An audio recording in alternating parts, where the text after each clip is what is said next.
പഠിക്കണമെന്ന് തീവ്രമായി ആഗ്രഹിക്കുന്നവർക്ക് ഏതൊരു സാഹചര്യത്തെയും അനുകൂലമാക്കാൻ കഴിയും. വിദ്യാഭ്യാസം നിഷേധിച്ചിരുന്ന സമൂഹത്തിൽ നിന്നുമാണ് ലോകം ആദരിക്കുന്ന വിജ്ഞാനികൾ ഉദയം കൊണ്ടിട്ടുള്ളത്. 1867 റഷ്യയുടെ അധീനതയിലായിരുന്ന പോളണ്ടിലാണ് മേരി ക്യൂറി ജനിച്ചത്. അക്കാലത്ത് പോളണ്ട് നിവാസികൾക്ക് പഠനത്തിനുള്ള അവസരം നിഷേധിച്ചിരുന്നു. പ്രത്യേകിച്ച് സ്ത്രീകൾക്ക് ഉന്നത വിദ്യാഭ്യാസത്തിനുള്ള അവസരം നൽകിയിരുന്നില്ല. സ്കൂൾ വിദ്യാഭ്യാസം മികവോടെ പൂർത്തീകരിച്ച മേരി രഹസ്യമായാണ് ഉന്നത പഠനം നടത്തിയിരുന്നത്. ജന്മനാടായ പോളണ്ടിൽ നിന്നും ബിരുദം എടുക്കാനുള്ള സാഹചര്യം ഇല്ലാതിരുന്നതിനാൽ ഫ്രാൻസിലേക്ക് കുടിയേറി പഠനത്തിൽ മികവ് കാട്ടിയ മേരി അക്കാലത്ത് ശാസ്ത്രത്തിൽ ഉന്നത ബിരുദങ്ങൾ നേടുന്ന ഏക വനിതയായിരുന്നു.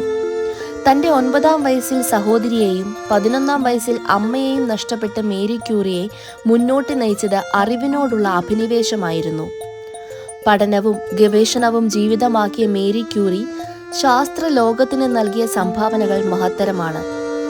1903 ഭർത്താവ് പിയറി ക്യൂറിക്കൊപ്പം ഊർജതന്ത്രത്തിൽ നോബൽ സമ്മാനിതയായ അവർക്ക് പുരസ്കാരം വാങ്ങാൻ സ്വീഡനിലേക്ക് പോകാൻ പോലും സമയമുണ്ടായിരുന്നില്ല. ഗവേഷണങ്ങളിൽ മുഴുകിയ അവർ 2 വർഷങ്ങൾക്ക് ശേഷമാണ് സമ്മാനം നേരിട്ട് സ്വീകരിച്ചത്.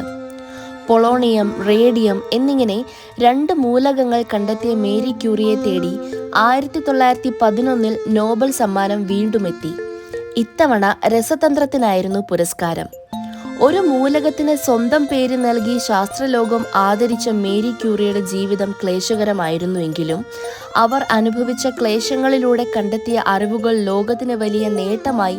റേഡിയോ ആക്റ്റീവ് മൂലകങ്ങളുമായി നിരന്തര സമ്പർക്കത്തിലായിരുന്ന മേരി ക്യൂറി 1934 ലുക്കീമിയ ബാധിതയാണ് മരിച്ചത്. മറ്റുള്ളവരെക്കുറിച്ച് ചിന്തിക്കാതെ പുതിയ ആശയങ്ങളെക്കുറിച്ച് ചിന്തിക്കുക. മേരി ക്യൂറിയുടെ വാക്കുകളാണിത്. അവരുടെ അവസാന നാളുകൾ വരെ ആനന്ദം കണ്ടെത്തിയത് അറിവിലൂടെയായിരുന്നു. അറിവ് മനുഷ്യരെ കരുത്തരാക്കുന്നു, ഏതൊരു പ്രതിബന്ധങ്ങളെയും അതിജീവിക്കാനുള്ള കരുത്ത്. വൈറ്റമിൻ സിയുടെ കണ്ടുപിടുത്തത്താൽ ശ്രദ്ധേയനായ വ്യക്തിയാണ് ആൽബർട്ട് സെന്റ് ജോർജി.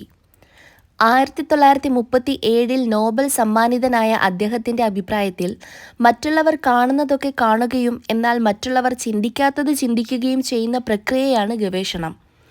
അന്വേഷണ ത്വരയോടെ ചിന്തിക്കുന്നവർക്ക് മാത്രമേ നല്ല ഗവേഷകരാവാൻ കഴിയൂ. ഫലം ലഭിക്കും എന്ന പ്രതീക്ഷയിൽ കർമ്മത്തിൽ മുഴുകുന്ന ഗവേഷകരുടെ കണ്ടെത്തലുകളല്ലേ മാനവരാശി ഇന്ന് അനുഭവിക്കുന്ന സൗഭാഗ്യങ്ങളൊക്കെയും.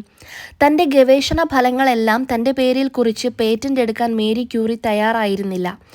അറിവുകൾ സ്വതന്ത്രമായി മനുഷ്യരുടെ ഉന്നമനത്തിനായി ഉപയോഗിക്കപ്പെടുത്താൻ കഴിയുന്നവ ആകണമെന്ന് അവർ വിശ്വസിച്ചു.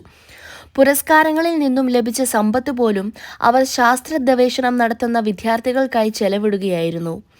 മേരി ക്യൂറിയുടെ പുത്രി ഐറിൻ തൻ്റെ അമ്മയുടെ സ്വാധീനത്താൽ ലഭിച്ച പ്രചോദനം ഉൾക്കൊണ്ട് രസതന്ത്രത്തിൽ ഒരു ഗവേഷക ആവുകയും 1935 ഭർത്താവ് ജോലിയറ്റ് ക്യൂറിയുമൊത്ത് നോബൽ പുരസ്കാരം നേടുകയുമുണ്ടായി എന്നത് മറ്റൊരു ചരിത്രം. അറിയാനുള്ള ആഗ്രഹം മനുഷ്യന് ജന്മസഹജമായുള്ളതാണ്. ഏതു മേഖലയെക്കുറിച്ച് അറിയണമെന്നും എന്തൊക്കെ അറിയേണ്ടതുണ്ടെന്നും തീരുമാനിച്ചുറപ്പിച്ചവർക്ക് അറിവിൻ്റെയും പുതിയ ലോകത്തേക്ക് കടന്നു ചെല്ലാൻ കഴിയും. വിജ്ഞാനം ആര് വിചാരിച്ചാലും തടഞ്ഞു നിർത്താവുന്ന ഒന്നല്ല. വിജ്ഞാനത്തിന് പരിമിതികളും പരിധികളും നിശ്ചയിക്കുന്നത് നാമാണ്. അറിവിനോട് അഭിനിവേശമുള്ളവർക്ക് ഏതൊരു പരിമിതികളെയും അതിജീവിച്ച് പരിധികളില്ലാത്ത ലോകത്തേക്ക് പറന്നുയരാൻ കഴിയും. അറിവിനായി മനസ്സിൻ്റെ വാതായനങ്ങൾ തുറന്നിടുക.